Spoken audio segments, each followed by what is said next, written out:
the Labour Party presidential candidate, in responding to several allegations levied against him, the latest being his alleged detention in the United Kingdom, stated in a series of tweets that he has lived in a most law-abiding manner all his life. On April 12th, the Labour Party announced that Obi was harassed and detained by London immigration officials over alleged impersonation. The party said Obi was questioned for a long time and that it took the intervention of Nigerians for him to be released. Peter Obi, in his tweet, also stated that although humans make mistakes, he has never knowingly contravened the law, further stating that he is not afraid of the lies and propaganda against his person and that he has always known that the journey to a new Nigeria will be tough. On Monday, while speaking with journalists, Obi stated that he is a committed Nigerian who does not have a dual nationality and who would always put Nigeria first. Whatever happens, we must stay the course because we want to build a new Nigeria. We want a Nigeria where Nigerians will be proud to say they are Nigeria. I'm a Nigerian, committed Nigeria. I don't have any dual nationality. So this is my own country. And I've said it that even if there's war outside this country, if I'm outside, I'll come back because it's my country. Peter Obi has responded in a swift manner. He had a series of tweets, but also, he got responses. And I'll just take one before I come to you. And this is from the spokesperson of the All Progressives Congress Presidential Campaign Council, Femi Fani-Kayode, who in a series of tweets insisted that the presidential candidate of the Labour Party, Peter Obi, must disclose the details of his alleged detention by the British immigration officers at Heathrow Airport in the United Kingdom. Well, his tweet read in part, Peter Obi's claim that he never knowingly broke the law speaks volumes and suggests that he broke it unknowingly. Sadly for him, not knowing that you broke the law when you actually broke it is no defense. And in any case, there are some crimes that are known as strict liability offenses, which do not even need any premeditation. He went further to ask if it is drug dealing, drug smuggling, human parts trading, human trafficking, fraud, misappropriation of funds, money laundering, 419, murder, conspiracy, treason, or all of the above. I mean, I'm sorry.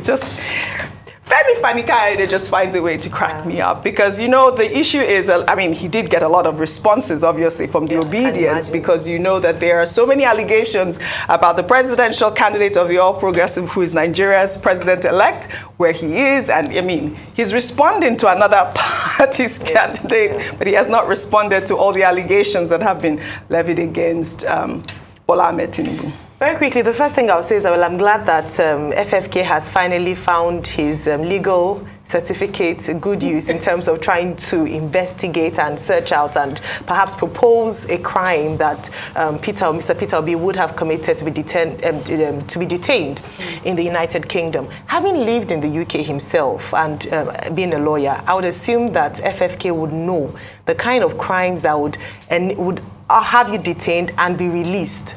Obviously not trafficking, not carrying of drugs, not murder. So he was being mischievous with that statement. Yes. However, I do also think that he's not very sure who the president-elect is because they keep treating Mr. Peter Obi as if he were the president-elect. Exactly. Holding him to account, asking him questions, telling him to address the people as if he were the president-elect. Where is the person who, as we have said on this show earlier on, is accountable to the Nigerian people because he's now a state actor? Mr. Peter Obi is as Nigerian a citizen as any one of us. The good thing about him is that he seems to hold himself accountable to the people by speaking regularly to the people, usually not through a proxy or through a release statement. And so when we ask questions like this, it's actually, for me, kudos to the man that he is, that people feel that he's been so transparent that they can ask him anything and he's able to respond. Yes. I believe that the questions that FFK should pose should be to the president-elect on questions around allegations that have been made about his drug trafficking history, allegations that have been made concerning the recent passport, his Guinean passport, and to remember that he is the one that's accountable to the Nigerian people. Absolutely. Well, Okay, I'll come to you. I mean, I'd love for you to also, touch on Peter Obi's comment where he said that, he's a committed Nigerian and he does not have dual citizenship. I don't know. A lot of people on social media have been saying that it's, like a subtle jab at the current situation going on with Bola Ahmed Tinubu and his alleged Guinean passport. Well, yes. I mean, I wouldn't blame him if he finds a subtle way of saying some of these things, but there's no need for subtlety in some cases. If you're looking for subtlety, it's the likes of Femi Fani-Kayode that you have to mention things like that too. Sometimes they don't even know how to spell the word because you get surprised. I've gotten to a point where my thick skin is struggling to stay on my body because some of the things that the likes of Femi Fani-Kayode have said, I just begin to wonder, how did we get here? But when you look at the trajectory, when you look at the history of some of the things that the likes of Femi Fani-Kayode has said, you will not be surprised because if a man speaks from both sides of the mouth, 2011 you hear what they said, 2013 you heard, and you go down, all you need to do is Google the name and look at all the videos, and you see someone who abuses Asiwaju Bola Tinubu and abuses Buhari and goes back to say Buhari is the best and goes back to say Asiwaju Tinubu is the best, and all these kind of things. I think Nigerians just have to wake up to the fact that there are certain people that we should never, ever take seriously or listen to. That is the bottom line. Absolutely. Dr. Abati, your comment on Peter Obi's statement. Well, okay, the point that, Femi Fani-Kayode is making, there is a nuance to it. He's saying that one part of Mr. Peter Obi's statement says, human beings have weaknesses, but I will not knowingly break the law. And he made the point that in law, whether you knowingly or unknowingly broke the law, you are not allowed to break the law.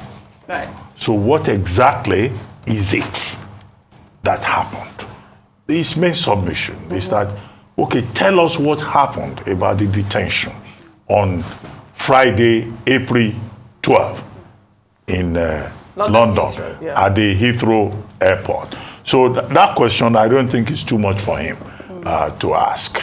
And also, it took Mr. Peter Obi a whole week to address the allegation frontally. However, Dironi Fade, the spokesperson of the Labour Party, had issued a statement saying that, look, this is a case of impersonation. This is also a case of Nigerian politicians trying to sabotage Mr. Peter Obi.